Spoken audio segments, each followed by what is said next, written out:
बने हुए हैं। चलिए अब हम जानते हैं गवर्नमेंट वो कैसे करेगी। गवर्नमेंट कोई एक पर्सन, एक अकेला इंसान नहीं है, it is a group of people. जैसे हमारी बॉडी के अंदर बहुत सारे ऑर्गन्स काम करते हैं, हमारी बॉडी तब एक अच्छी हेल्थ बॉडी रहती है और काम करती है, उसी तरीके से हमारी गवर्नमेंट के भी ऑर्गन्स हैं और ये सारे सब अगर एक साथ अच्छे से काम करते हैं तभी हमारी कंट्री अच्छी वर्क करती है। जैसे organ of government, legislature. Legislature का काम है फॉर्मेशन करना, रूल्स रेगुलेशंस लॉज बनाना, और ये काम कहाँ होता है, हमारे पार्लियामेंट में होता है। तो हमारे लॉज बन गए, अब इनको क्या कराना है, एग्जीक्यूट। सेकेंड ऑर्गन है हमारा एग्जीक्यूटिव। एग्जीक्यूटिव कौन होते हैं, यानी इनका काम होता है इम्प्लीमेंटेशन। इम्प्लीमेंटेशन कौन करवाता है, प्राइम मिनिस्टर्स एंड प्रेसिडेंट्स। आपको मालूम है कि वो सबसे ज्यादा पावर में होते हैं, उनके पास पावर होती है, तो वो उनका इम्प्लीमेंटेशन कराते हैं। थर्ड पार्ट है हमारा जुडिशरी, यानी इंटरप्रिटेशन, जो कि हमारा कोर्ट करती है। कोर्ट हमारे पास 3 टाइप्स की है, supreme court, high court and then district courts. तो ये तीनों चीजें जब अच्छे से काम करती हैं तभी हमारी गवर्नमेंट अच्छे से वर्क करती है। अब हम बात करते हैं लेवल्स ऑफ गवर्नमेंट स्टूडेंट्स, यानी कि कैसे ये इतना बड़ा, आपको मालूम है हमारी कंट्री इंडिया बहुत बड़ी कंट्री है, ठीक, तो सब चीज अच्छे से मेंटेन हो, ये कैसे होगा, तो हमारी गवर्नमेंट के डिफरेंट लेवल्स हैं। सबसे पहले जो लेवल आता है वो है हमारा नेशनल गवर्नमेंट, जिसे हम सेंट्रल गवर्नमेंट भी कहते हैं। यहाँ पर जो भी चीज डिसीजन या लॉ बनता है वो पूरे ऑल ओवर कंट्री में करा जाता है। सेकंड आता है स्टेट। अब पूरी कंट्री को यहाँ से बैठ करके तो नहीं देखा जा सकता है, इसीलिए हमारी स्टेट गवर्नमेंट भी काम करती है। आपको मालूम है आपका ही स्टेट उत्तर प्रदेश बहुत बड़ा स्टेट है, तो क्या वहाँ लखनऊ में बैठा चीफ मिनिस्टर पूरे स्टेट में जान सकता है कहाँ क्राइम हो रहा है, कहाँ रोड्स बन रही है या नहीं बन रही है, क्या हो रहा है? फिर हमारी स्टेट गवर्नमेंट बनती है। थर्ड लेवल आता है लोकल गवर्नमेंट, यानी लोकल गवर्नमेंट उस पर्टिकुलर एरिया का काम, उस डिस्ट्रिक्ट का काम देखती है, जो कि आप अपने नेक्स्ट चैप्टर में पढ़ेंगे, how the local government works. Local government 2 parts में डिवाइड होती है, rural and urban. I have already explained you the government, organs of the government and the levels of the government on the board. Let's see the slides also. The word government refers to a governing body that makes decisions and get things done for the welfare of its citizens. Now, need for a government. Every country need a government.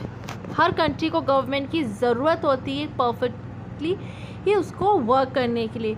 So it makes decision and get things done, take action on social issues, run essential services like postal and railway services, protecting the boundaries of the country and maintaining peaceful relation with other countries, ensuring that all its citizens have enough to eat and have good health facilities. You can see it in right now condition also government is doing the work कि लोगों को अच्छी तरीके से facilities मिल जाए, उनका treatment अच्छे से हो जाए. Organising aids and assistance for the affected people by the natural disaster like tsunami and earthquake. Courts which settle disputes and give ruling over crime are also a part of the government. हमने आप सब जानते हैं कि court is also a part of a government for taking the decisions. It settles down the disputes. Now levels of the government, मैंने आपको पहले ही बताया था कि there are 3 levels of a government in large countries में जो भी होता है, तो जैसे कि इंडिया है तो उसे अच्छी तरीके से ऑपरेट करने के लिए डिफरेंट लेवल्स हैं बेटर एडमिनिस्ट्रेशन के लिए. तो वो डिफरेंट लेवल्स कौन कौन से हैं? there are 3 levels. National level जिसे हम सेंट्रल गवर्नमेंट भी बोलते हैं या नेशनल गवर्नमेंट बोलते हैं, जो कि पूरे नेशन में काम करता है यानी होल इंडिया में. स्टेट गवर्नमेंट है for individual states like Haryana, Punjab, Assam, Uttar Pradesh, Madhya Pradesh. Local government is for the individual localities like villages, towns etcetera. Now law and the government क्या है? The government makes law and everyone who lives in the country has to follow this. This is the only way government can function. Government laws बनाती है और उनको क्या कहते हैं, जो भी पर्सन, एवरीवन जो भी वहाँ उस देश में रहता है उसे वो ओबे करना पड़ता है। और वो किसकी मदद से करती है? पुलिस और कोर्ट की मदद से।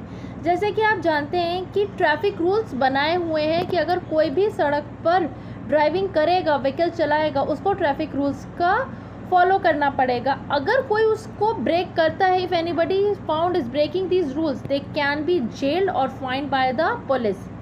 Law made by a government are meant to protect people and help them to get justice. Now types of government. जब हम टाइप्स ऑफ गवर्नमेंट की बात करते हैं तो सबसे पहले हमें यह पता करना होता है या जानना पड़ेगा कि गवर्नमेंट को ये पावर दी किसने है कि वो डिसीजन ले और हमारे ऊपर इन्फोर्स करे लॉ। सो ये who gives the government this power to make decision and enforce law, किसने दिया? तो it depends on the type of a government, democracy है या मोनार्की है। Now what is democracy? It is the people who give power to the government through election in which they vote for a particular person and elect him or her. ये हम ही लोग होते हैं जो government को power देते हैं through election, और हम अपने पर्टिकुलर पर्सन को इलेक्ट करते हैं कैसे? वोट के through. Elections are an important feature of a democratic government. After election, such people form government. They have to explain their action to the people and defend their decisions. इन्हें explain करना पड़ता है अपने actions को लोगों को, और अपने डिसीजन को भी डिफेंड करना पड़ता है।